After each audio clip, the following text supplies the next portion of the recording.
تو قیامت کے میدان میں پٹائی تمہاری ہوگی. جس طرح دینا ضروری ہے اس جگہ اسی طرح صحیح جگہ کا متعین کرنا ضروری ہے. اس ملک میں اپنے مدارس جو ہیں ان کو اپنے اصلی بنیادوں پر کھڑا کرو. فطرانے کے پیسے، قربانی کی کھالوں کے پیسے، زکات کے پیسے یہ مسجدوں پر نہیں لگ سکتے، یہ کسی اور رفاہی فنڈ میں نہیں لگ سکتے. یہ اس کا بہترین مصرف جو ہے وہ طلبہ ہے، وہ مدرسے ہیں جہاں دین کا کام ہو رہا ہے. اس کا مصرف یتامہ ہیں، بیوگان ہیں. اس ملک میں اس طرح کے لوگ نہیں ہیں. تو مدارس ہیں، مدارس پر پیسے خرچ کرو، وگرنہ جس رفتار سے کام دوسری قومیں کر رہی ہیں ان قریب وہ وقت آنے والا ہے کہ سنی علماء کی باہر سے درآمد بند ہو چکی ہوئی ہے، یہاں علماء پیدا نہیں ہوں گے. آپ کہیں گے جناب یہ برے عقیدے کا آدمی ہم اس کو نہیں رکھتے، تو آپ کے وہ فوٹوز پیش کر دیے جائیں گے جہاں آپ کے قائدین ان کے ہاں روٹیاں کھا رہے ہیں، اسرانے کھا رہے ہیں، عشائیے کھا رہے ہیں، غدائیے کھا رہے ہیں. وہ پیسے لے رہے ہیں، اخبارات میں آ چکے ہوئے ہیں. تو کہ پیسے دیتے وقت ان کا عقیدہ صحیح تھا، اب ان کا مولوی لیتے وقت کیوں گھبراتے ہو؟ میٹھا میٹھا ہڑا پڑا پر کڑوا کڑوا تھو تھو، ایسا نہیں ہوگا. آج ہم روتے چلے آ رہے ہیں، لوگوں کو منع کرتے ہیں کہ کسی بدعقیدہ سے کوئی پیسہ نہیں لینا، کسی بدعقیدہ سے کوئی رشتہ نہیں رکھنا، تاکہ کل اگر آپ کی مسجدوں میں زور سے کوئی گھسنا چاہے تو آپ کو شعوری طور پر پتا ہو کہ ہم کس مذہب کے لوگ ہیں، ہم نے کن خطوط پر کام کرنا ہے. امر بالمعروف اور نہی عن المنکر میں یہ بات ان بنیادوں میں سے ہے کہ جن بنیادوں کو قائم کرتے وقت آپ کو اپنی اولاد سے کام شروع کرنا تھا. آپ اپنی اولاد سے کام شروع کرتے تو مدارس ہی آپ کے پاس نہیں، شروع کہاں سے کریں؟ سنی علماء باہر سے آ نہیں رہے، یہاں پیدا نہیں ہو رہے، یہ کام کس طرح شروع ہو؟ تو امر بالمعروف میں اور نہی عن المنکر میں سب سے پہلے آپ نے اپنے گھر سے یہ کام شروع کرنا ہے. جب آپ اپنے آپ سے کر چکے، اپنی اولاد سے اس کام کو مکمل کر چکے، اگلا سٹیپ ہے وَأَنذِرْ عَشِيرَتَكَ الْأَقْرَبِينَ. دیکھیں یہ تھیوری ڈیولپ ہو رہی ہے.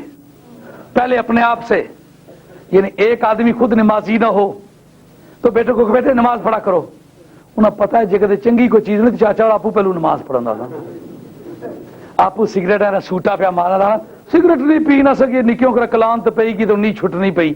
آپ جی پیا تو پھر کڑیاں جاگتے کس طرح روکا ہے؟ سمجھ آ رہی ہے بات؟ جس کام سے منع کرنا چاہتے ہو پہلے خود اس سے منع ہو جاؤ. جس برائی سے اولاد کو روکنا چاہتے ہو اس برائی سے خود باز آ جاؤ. ایکولوجیکل ایفیکٹ جس کو کہتے ہیں نا، ماحولیات کا اثر.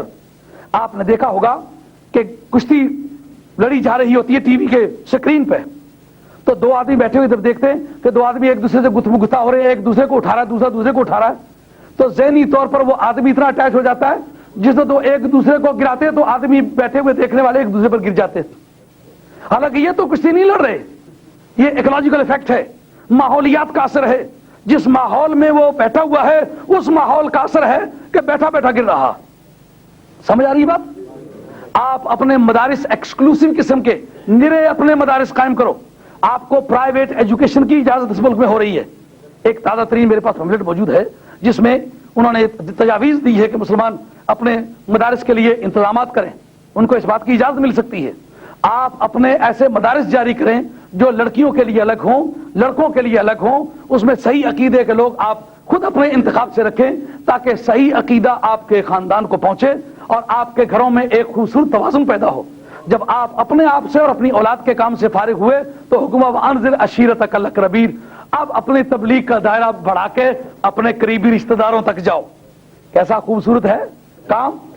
یعنی جو نبی پاک کی عظمت کا راز تمہیں پتا چلا ہے اس سے تم نے لطف اٹھایا ہے، قرب الہی پایا ہے، اپنی اولاد کو سمجھایا ہے. اب اس دائرے کو وسیع کر کے نبی پاک کے عشق و محبت کی دھوم اپنے رشتہ داروں میں بھی بچاؤ. ہاں ہاں ہاں، تبلیغ بات سمجھ آ رہی ہے تبلیغ کی کہ نہیں ہے؟ جی تصا یہ گل کرو تے بسترے گلی گلی اچھا ہونا، تو یہ سستی کس کی ہے؟ قیامت کے میدان میں یہ قوم پوچھی جانے والی ہے. اس کو ایک خاموش تماشائی کی طرح نہیں دیکھنا، اس پر آپ کی ریسپانسبلٹی ہے، اس کا راستہ روکنا آپ کی ڈیوٹی تھا. اب جس وقت کے یہ کام ہو چکا کہ خیش و اقربا تک آپ پہنچ چکے، اب ایک کھلا اعلان ہوتا ہے. فرمایا ایک بات سنو. وہ بات کیا ہے کہ سرکار تاجدار مدینہ علیہ الصلوۃ والسلام ایک عام رولنگ کے ذریعے سے تمام امت کو ڈیوٹی باؤنڈ قرار دیتے ہیں. فَمَن رَّأَىٰ مِنكُم مُّنكَرًا فَلْيُغَيِّرْهُ بِيَدِهِ فَإِن لَّمْ يَسْتَطِعْ فَبِلِسَانِهِ فَإِن لَّمْ يَسْتَطِعْ فَبِقَلْبِهِ فَذَلِكَ أَضْعَفُ الْإِيمَانِ. جو آدمی تم میں سے کوئی برائی دیکھے اس کی ڈیوٹی ہے کہ اپنے ہاتھ سے روکے. کہتا کیا سر کل پرسوں تھے نمازہ چھیڑنے تھی آئے سے جلہ تلے علی بنائی نہ نہیں آئے پھر ہاتھ بھی کوئی چیز ہونی ہے. ہاں مَن رَّأَىٰ مِنكُم مُّنكَرًا فَلْيُغَيِّرْهُ بِيَدِهِ. اس کو اپنے ہاتھ سے روکے. اگر ہاتھ سے نہیں روک سکتا نا پھر اس کو زبان سے برا کہے. زبان سے برا نہیں کہہ سکتا نا تو کم از کم دل سے برا سمجھے. تو جا کر سارے کی جگہ کی جوڑے دودھ بھی تو پیشاب دھوئے پر آیا پیچو کیا پیٹا چو نکلے نو. اس میں جو رشتے قائم کرے یاد رکھیں کھجلی ان کو بھی مجددیت کی ہو رہی ہے. مجدد کا موضوع دعوت حق اور باطل کو اکٹھا کرنا نہیں, حق اور باطل کو جدا کرنا مجدد کا موضوع دعوت ہے. یہ جملہ میرا یاد رکھیں, شاید زندگی میں کسی نے نہ بولا ہو. اگر امن عامہ کی غرض سے حق اور باطل کو اکٹھا کرنا یہ مجدد کا موضوع دعوت ہوتا تو ابو الفضل مجدد ہوتا. ابو الفضل کا یہ موضوع تھا. اس نے کہا تھا سکھ ہندو مسلمان عیسائی سیبڑے یہ سارے بھائی. اکٹھا کرنے کی دعوت کس کی تھی؟ ابو الفضل کی. لیکن آج تک وہ سب کے نزدیک گمراہ ہے. مگر مجدد کون کہلایا؟ جس نے حق اور باطل میں تمیز کی. حق اور باطل کو اکٹھا کرنا محض قوت کو بڑھانے کے لیے کہتا منے دودھ بچ ادھ سر پیشاب بائی سے دی ہے تو پھر ادھ سر دودھ شمار اسی بچ کہ سارا ہی پیشاب شمار اسی. وہ یارو پیشاباں نے اتفاقاں کہتا دودھاں چ اضافے ہوئے وہ بے ایماناں نے نال رلنے والے نال ایمانداراں چ کدوں کدا اضافہ ہویا سا. مجدد کا موضوع دعوت حق اور باطل میں تمیز کرنا ہوتا ہے. حق اور باطل کا آپس میں ملانا یہ ملحد کا موضوع ہے. اس لیے آج تک ابو الفضل اور فیضی کو ملحد مانا گیا ہے اور حضرت امام ربانی مجدد افسانی شیخ احمد سندھی رحمۃ اللہ علیہ کو مجدد مانا گیا. کیوں؟ اس نے حق اور باطل کو تمیز کرنا چاہیے. لوگوں نے کہا ایک گدڑی پوش ہے کیا کر سکے گا, ایک بہت بڑا حکمران ہے وہ کہیں سے لے کر کے سیلون سے لے کر کے سری لنکا سے لے کر موزہ چاری کاراں کابل کی ساتھ تک اکیلا حکمران ہے. تو اتنے بڑے طاقتور حکمران کے مقابلے میں تم کیا کر سکتے ہو؟ ان کا اگر میں کچھ نہیں کر سکتا تو جان بھی نہیں دے سکتا. ان کا مجدد پھر جیل میں جانا پڑے گا. ان کا جیل میں جانا مجھے آسان لگتا ہے لیکن ان کی ہاں میں ہاں ملانا مشکل لگتا ہے. کہا ہاں میں ہاں نہیں ملاؤ گے تو کر کیا سکتے ہو؟ ایک گدڑی تو تمہارے پاس ہے, ایک لکڑی کی تسبیح تو تمہارے پاس ہے, ایک ٹوٹا ہوا کوزا تو تمہارے پاس ہے, ایک پھوٹے ہوئے حجرے میں تو رہتے ہو. کہا کچھ نہیں ہوں مگر ایک غیور سپاہی ہوں, مدینے والے کا وفادار ہوں. میں تڑپ کے جیل میں جان دوں گا لیکن جس کا کلمہ پڑا سے دگا نہیں کروں گا. خدا کی غیرت نے اس کا کیا خوبصورت جواب دیا. کہا او جوان اگر مدینے والے کے گنبد خضرا کے ساتھ وفا کرنے کے باب میں تو اپنے آپ کو جیل کے سپرد کرے تو تاج و تخت کو چلا کے تیرے قدموں پر نہ جھکاؤں, مجھے خدا نہ کہیو. آج تک بتاؤ جنہوں نے حق اور باطل کی تمیز کی ہے, حق پر ثابت قدم رہے ہیں, دشواریاں انہوں نے ضرور صحیح ہوں گی لیکن کامیاب آخر ہوئے. جب زنان مصر نے بڑی خوبصورت دعوت دی کہ آج ہمارے کہے پچل دنیا بھر کی ناز و نعمت میسر آئیں گی, انہوں نے کہا قال رب السجن احب الی مما یدوننی الیہ. اے مولا کریم جس چیز کی تو مجھے یہ دعوت دے رہی ہے اس کے مقابلے میں جیل میں جانا مجھے آسان لگ رہا ہے. اللہ اب جیل میں چلے گئے, مدتیں بیتی. کوئی ڈھل مل یقین آدمی ہوتا تو تھوڑی دیر کے بعد اس کے پائے سوات میں لغزش آ جاتی, گھبراتا کہ میں نے کیا کر ڈالا ہے, اپنے پاؤں پہ کلہاڑی مار دی ہے. انہوں نے کہا نہیں میری زندگی کے دھوئیں اڑ جائیں, خاموش تماشائی کی طرح اپنی زندگی کے پرخچے اڑتے ہوئے دیکھوں گا لیکن کبھی اپنے اس نقطۂ ثبات سے پیچھے نہیں ہٹوں گا, اس لیے کہ خدا کا پیغمبر ہوں, خدا کی طرف سے ڈیوٹی لے کے آیا ہوں. حق اور باطل میں تمیز کرنی ہے, سچ اور جھوٹ کا فرق کرنا ہے, سچائی پر قائم رہنا ہے. اس میں میری ذمہ داری نہیں ہے کہ کیا نتیجہ نکلے, نتیجہ میرے مولا کے پاس ہے. وہ جو نتیجہ نکالے سو نکالے. جیل خانہ قبول کر لیا, لوگ سمجھتے ہوں گے کہ کتنی سادہ لوہی سے کام لیا ہے، کہ دیکھو کتنی بڑی عزت حاصل ہو رہی تھی، کتنی بڑی عیاشی مل رہی تھی، کتنا بڑا نیشٹ مار رہا تھا کوئی. ہاں لوگ نیشٹ مارنے نا ٹائم ساسو ہاں اصل کے ساتھی ہے وہ اپنی بولی جی نیکسٹ لفظ آنے بڑا نیکسٹ ماریا رجی دکھانے تو دبی کی سینے کی آنے نیکسٹ مارنا.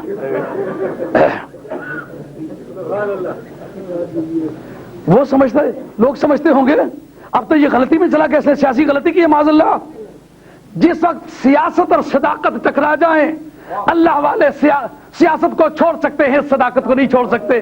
جیل خانے میں چلے گئے، مالک الملک کی غیرت نے کہا او یوسف قید خانے میں جانا تیرا کام تھا، قید خانے کو بادشاہی میں بدل دینا یہ میرا کام ہے. اگر تو جیل خانے میں جانے میں کوتاہی نہ کرے تو مصر کی سرزمین میں جیل سے نکلنے والا پہلا ہی قدم تخت شاہی پر نہ چلا جائے، مجھے بھی خدا نہ کہیے. وہ جوگی ہی کا کہنا ہے کھوؤں کڈ کے مصر دا تاج دیندا ہے، کھوؤں کڈ کے مصر دا تاج دیندا ہے. گلا کی پھر دکھ آزار تے بھی، دکھ چلتے منہ نہ بول مندہ حرف آ جائی متے یار تے بھی. اکو تور مقام نہیں گفتگو دا سودا جڑ جاندا ہے کدے دار تے بھی. وہ خدا وہی خدا ہے، آج بھی وہی خدا ہے، اس کے دستور وہی ہے. تو بات بڑی اچھی طرح سے سمجھ میں آنے لگی کہ انبیاء علیہ الصلوۃ والسلام کا موضوع دعوت فتنہ کبریٰ ہوتا رہا، اور اس کے بعد مجددین کا موضوع دعوت فتنہ کبریٰ ہوتا رہا. مدینے والی سرکار نے اس حدیث کی رولنگ سے یہ کہہ دیا کہ من رعا منکم منکرا فلیغیرہ بیدہ، اگر اس پوزیشن میں ہے، اس کے پاس پاور ہے، تو وہ پاور استعمال کر کے حالات کو ٹاپل کرے اور صحیح راستے پر ڈالے. جیسا کہ حضرت عمر بن عبدالعزیز نے حالات کو اصل ڈگر پر لانے کے لیے پورا ڈھانچہ بدل دیا، پورا سٹرکچر بدل دیا. وہ باغ فدق جو اہل بیت رسول اور حکومت وقت کے درمیان موضوع گفتگو رہا، ان کا نئی بھی حقدار ہیں، نبی پاک کی اولاد ہیں، جن کا کلمہ پڑھتے ہیں، پانچوں وقتوں میں جن پر درود پڑھتے ہیں، ان کو بلا وجہ بھی یہ چیز دے دیں تو کیا مذاق ہے.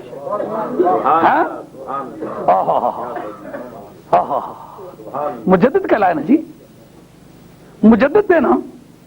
عالم اسلام کا پہلا مجدد حضرت عمر بن عبدالعزیز مانا جاتا ہے.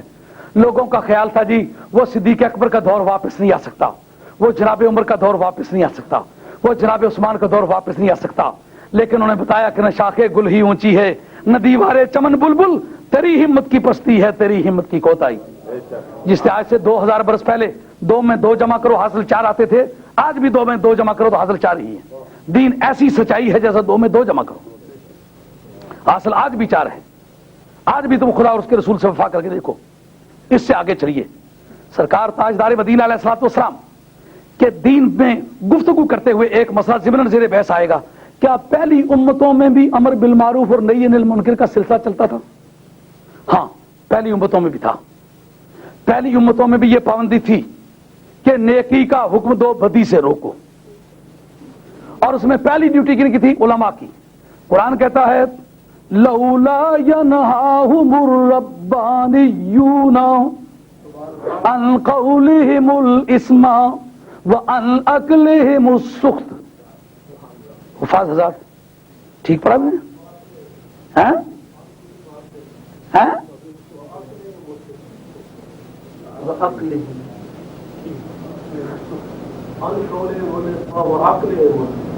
یہی پڑھا ہے نا؟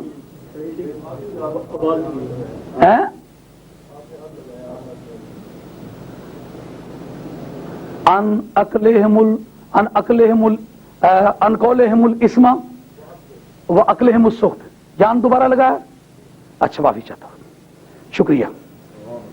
قرآن کہتا ہے لولا ینہاہم الربانیون عن قولہم الاسم و اکلہم السخط.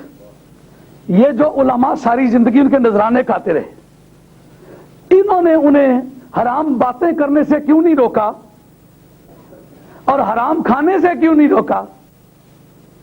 یہ جانا میں نے کہا انہیں پیسے کی نہیں آیا گا ہمیں کالی پھر کرسچن یہ چیز ماری کیسے ماری ہے. بڑے بےایمانی نے جملہ ہے، یہ نہیں بول. زکات کے پیسے یہ مسجدوں پر نہیں لگ سکتے، یہ کسی اور رفاہی فنڈ میں نہیں لگ سکتے. یہ اس کا بہترین مصرف جو ہے وہ طلبہ ہے، وہ مدرسے ہیں جہاں دین کا کام ہو رہا ہے. اس کا مصرف یتامہ ہیں، بیوگان ہیں. اس ملک میں اس طرح کے لوگ نہیں ہیں. تو مدارس ہیں، مدارس پر پیسے خرچ کرو، وگرنہ جس رفتار سے کام دوسری قومیں کر رہی ہیں، ان قریب وہ وقت آنے والا ہے کہ سنی علماء کی باہر سے درآمد بند ہو چکی ہوئی ہے، یہاں علماء پیدا نہیں ہوں گے۔ آپ کہیں گے جناب یہ برے عقیدے کا آدمی، ہم اس کو نہیں رکھتے، تو آپ کے وہ فوٹوز پیش کر دیے جائیں گے جہاں آپ کے قائدین ان کے ہاں روٹیاں کھا رہے ہیں، اسرانے کھا رہے ہیں، عشائیے کھا رہے ہیں، غدائیے کھا رہے ہیں، وہ پیسے لے رہے ہیں، اخبارات میں آ چکے ہوئے ہیں۔ تو کہ پیسے دیتے وقت ان کا عقیدہ صحیح تھا، اب ان کا مولوی لیتے وقت کیوں گھبراتے ہو؟ میٹھا میٹھا ہڑا پڑا پر کڑوا کڑوا تھو تھو، ایسا نہیں ہوگا۔ آج ہم روتے چلے آ رہے ہیں، لوگوں کو منع کرتے ہیں کہ کسی بدعقیدہ سے کوئی پیسہ نہیں لینا، کسی بدعقیدہ سے کوئی رشتہ نہیں رکھنا، تاکہ کل اگر آپ کی مسجدوں میں زور سے کوئی گھسنا چاہے تو آپ کو شعوری طور پر پتا ہو کہ ہم کس مذہب کے لوگ ہیں، ہم نے کن خطوط پر کام کرنا ہے۔ امر بالمعروف اور نہی عن المنکر میں یہ بات ان بنیادوں میں سے ہے کہ جن بنیادوں کو قائم کرتے وقت آپ کو اپنی اولاد سے کام شروع کرنا تھا۔ آپ اپنی اولاد سے کام شروع کرتے تو مدارس ہی آپ کے پاس نہیں، شروع کہاں سے کریں؟ سنی علماء باہر سے آ نہیں رہے، یہاں پیدا نہیں ہو رہے، یہ کام کس طرح شروع ہو؟ تو امر بالمعروف میں اور نہی عن المنکر میں سب سے پہلے آپ نے اپنے گھر سے یہ کام شروع کرنا ہے۔ جب آپ اپنے آپ سے کر چکے، اپنی اولاد سے اس کام کو مکمل کر چکے، اگلا سٹیپ ہے وَأَنذِرْ عَشِيرَتَكَ الْأَقْرَبِينَ۔ دیکھیں یہ تھیوری ڈیولپ ہو رہی ہے، پہلے اپنے آپ سے، یعنی ایک آدمی خود نمازی نہ ہو تو بیٹے کو بیٹے نماز پڑھا کرو، انہیں پتا ہے جے کہ چنگی کوئی چیز نہیں، چاچا آپ پہلو نماز پڑھنا نا، آپ سگریٹ ہے نا سوٹا پیا مارا لانا، سگریٹ نہیں پی نہ سکے، نکیوں کا کلان تو پئی کی تو نہیں چھٹ نہیں پئی، آپ جے پیا تو پھر کڑیاں جاگتے کس طرح روکا ہے؟ سمجھ آ رہی ہے بات؟ جس کام سے منع کرنا چاہتے ہو پہلے خود اس سے منع ہو جاؤ، جس برائی سے اولاد کو روکنا چاہتے ہو اس برائی سے خود باز آ جاؤ۔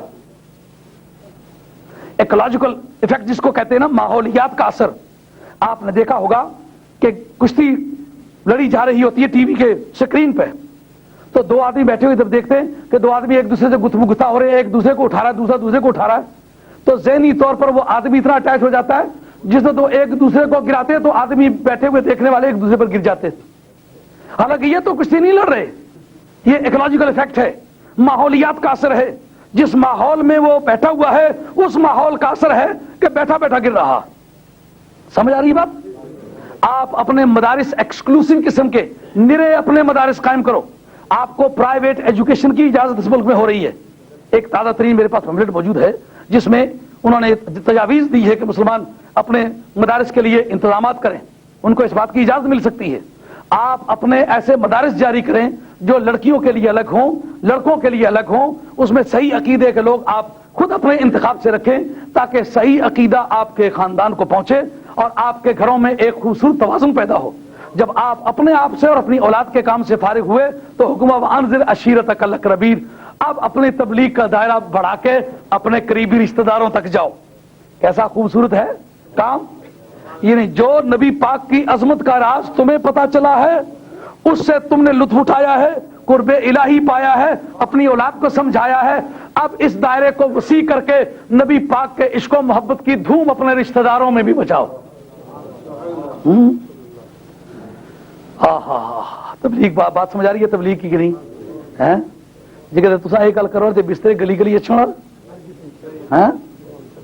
تو یہ سستی کس کی ہے؟ قیامت کے میدان میں یہ قوم پوچھی جانے والی ہے، اس کو ایک خاموش تماشائی کی طرح نہیں دیکھنا، اس پر آپ کی ریسپانسبلٹی ہے، اس کا راستہ روکنا آپ کی ڈیوٹی تھا۔ اب جس وقت کے یہ کام ہو چکا کہ خیش و اقربا تک آپ پہنچ چکے، اب ایک کھلا اعلان ہوتا ہے، فرمایا ایک بات سنو۔ وہ بات کیا ہے کہ سرکار تاجدار مدینہ علیہ الصلوۃ والسلام ایک عام رولنگ کے ذریعے سے تمام امت کو ڈیوٹی باؤنڈ قرار دیتے ہیں۔ فَمَن رَّأَىٰ مِنكُم مُنكَرًا فَلْيُغَيِّرْهُ بِيَدِهِ فَإِن لَّمْ يَسْتَطِعْ فَبِلِسَانِهِ فَإِن لَّمْ يَسْتَطِعْ فَبِقَلْبِهِ فَذَلِكَ أَضْعَفُ الْإِيمَانِ۔ جو آدمی تم میں سے کوئی برائی دیکھے اس کی ڈیوٹی ہے کہ اپنے ہاتھ سے روکے۔ کہتا کیا سر کل پرسوں تھے نمازہ چھیڑنے دی آئے سے جلے تلے والی بنائی ناراض نہیں نہ آئے پھر ہاتھ بھی کوئی چیز ہونی ہے. ہاں من رأى منکم منکرا فلیغیرہ بیدہ، اس کو اپنے ہاتھ سے روکے. اگر ہاتھ سے نہیں روک سکتا نا پھر اس کو زبان سے برا کہے. زبان سے برا نہیں کہہ سکتا نا تو کم از کم دل سے برا سمجھے. تو جا کہ سارے کی جگہ کی جونے دودھ بھی تو پیشاب دھوئے پرا یا پیچو ایک پیٹا چو نکلے نو ہے. اس میں جو رشتے قائم کرے یاد رکھیں کھجلی ان کو بھی مجددیت کی ہو رہی ہے. مجدد کا موضوع دعوت حق اور باطل کو اکٹھا کرنا نہیں، حق اور باطل کو جدا کرنا مجدد کا موضوع دعوت ہے. یہ جملہ میرا یاد رکھیں، شاید زندگی میں کسی نے نہ بولا ہو. اگر امن عامہ کی غرض سے حق اور باطل کو اکٹھا کرنا یہ مجدد کا موضوع دعوت ہوتا تو ابو الفضل مجدد ہوتا. ابو الفضل کا یہ موضوع تھا. وہ نے کہا تھا سکھ ہندو مسلمان عیسائی سیبڑے یہ سارے بھائی اکٹھا کرنے کی دعوت کس کی تھی؟ ابو الفضل کی. لیکن آج تک وہ سب کے نزدیک گمراہ ہے. مگر مجدد کون کہلایا؟ جس نے حق اور باطل میں تمیز کی. حق اور باطل کو اکٹھا کرنا محض قوت کو بڑھانے کے لیے کہتا منے دودھے وچ ادھ سر پیشاب بائی چتی ہے تو پھر ادھ سر دودھ شمار اسی وچ کہ سارا ہی پیشاب شمار اسی. ہاں وہ یارو پیشابوں نے اتفاقاً کہتا دودھوں چ اضافے ہوئے وہ بے ایمانوں نے نال رلنے والے نال ایمانداراں چ کدوں کدے اضافہ ہویا سا. ہاں مجدد کا موضوع دعوت حق اور باطل میں تمیز کرنا ہوتا ہے. حق اور باطل کا آپس میں ملانا یہ ملحد کا موضوع ہے. اس لیے آج تک ابو الفضل اور فیضی کو ملحد مانا گیا ہے. اور حضرت امام ربانی مجدد افسانی شیخ احمد سندھی رحمۃ اللہ علیہ کو مجدد مانا گیا. کیوں؟ اس نے حق اور باطل کو تمیز کرنا چاہیے. لوگوں نے کہا ایک گدڑی پوش ہے کیا کر سکے گا، ایک بہت بڑا حکمران ہے وہ کہیں سے لے کر کے سیلون سے لے کر کے سری لنکا سے لے کر موزہ چاری کاراں کابل کی ساتھ تک اکیلا حکمران ہے. تو اتنے بڑے طاقتور حکمران کے مقابلے میں تم کیا کر سکتے ہو؟ ان کا اگر میں کچھ نہیں کر سکتا تو جان بھی نہیں دے سکتا. ان کا مجدد پھر جیل میں جانا پڑے گا. ان کا جیل میں جانا مجھے آسان لگتا ہے لیکن ان کی ہاں میں ہاں ملانا مشکل لگتا ہے. کہا ہاں میں ہاں نہیں ملاؤ گے تو کر کیا سکتے ہو؟ ایک گدڑی تو تمہارے پاس ہے، ایک لکڑی کی تسبیح تو تمہارے پاس ہے، ایک ٹوٹا ہوا کوزہ تو تمہارے پاس ہے، ایک پھوٹے ہوئے حجرے میں تو رہتے ہو. کہا کچھ نہیں ہوں مگر ایک غیور سپاہی ہوں، مدینے والے کا وفادار ہوں. میں تڑپ کے جیل میں جان دوں گا لیکن جس کا کلمہ پڑھا سے دغا نہیں کروں گا. خدا کی غیرت نے اس کا کیا خوبصورت جواب دیا. کہا او جوان اگر مدینے والے کے گنبد خضرا کے ساتھ وفا کرنے کے باب میں تو اپنے آپ کو جیل کے سپرد کرے تو تاج و تخت کو چلا کے تیرے قدموں پر نہ جھکاؤں مجھے خدا نہ کہیو. آج تک بتاؤ جنہوں نے حق اور باطل کی تمیز کی ہے حق پر ثابت قدم رہے ہیں. دشواریاں انہوں نے ضرور صحیح ہوں گی لیکن کامیاب آخر ہوئے. جب زنان مصر نے بڑی خوبصورت دعوت دی کہ آج ہمارے کہے پچل دنیا بھر کی ناز و نعمت میسر آئیں گی، انہوں نے کہا قال رب السجن احب الی مما یدوننی الیہ. اے مولا کریم جس چیز کی تو مجھے یہ دعوت دے رہی ہے اس کے مقابلے میں جیل میں جانا مجھے آسان لگ رہا ہے. اب جیل میں چلے گئے، مدتیں بیتی. کوئی ڈھل مل یقین آدمی ہوتا تو تھوڑی دیر کے بعد اس کے پائے سوات میں لغزش آ جاتی. گھبراتا کہ میں نے کیا کر ڈالا ہے، اپنے پاؤں پہ کلہاڑی مار دی ہے. انہوں نے کہا نہیں میری زندگی کے دھوئیں اڑ جائیں، خاموش تماشائی کی طرح اپنی زندگی کے پرخشے اڑتے ہوئے دیکھوں گا لیکن کبھی اپنے اس نقطۂ ثبات سے پیچھے نہیں ہٹوں گا. اس لیے کہ خدا کا پیغمبر ہوں، خدا کی طرف سے ڈیوٹی لے کے آیا ہوں. حق اور باطل میں تمیز کرنی ہے، سچ اور جھوٹ کا فرق کرنا ہے، سچائی پر قائم رہنا ہے. اس میں میری ذمہ داری نہیں ہے کہ کیا نتیجہ نکلے، نتیجہ میرے مولا کے پاس ہے. وہ جو نتیجہ نکالے سو نکالے. جیل خانہ قبول کر لیا. لوگ سمجھتے ہوں گے کہ کتنی سادہ لوہی سے کام لیا ہے، کہ دیکھو کتنی بڑی عزت حاصل ہو رہی تھی، کتنی بڑی عیاشی مل رہی تھی، کتنا بڑا نیشٹ مار رہا تھا کوئی. ہاں لوگ آخر نیشٹ مارنے نا ٹائم ساسو. ہاں اصل کے ساتھی ہے وہ اپنی بولی جی نیشٹ لفظ آنے بڑا نیشٹ ماریا. رجی دکھانے تو دبی کی سینے کی آنے نیشٹ مارنا.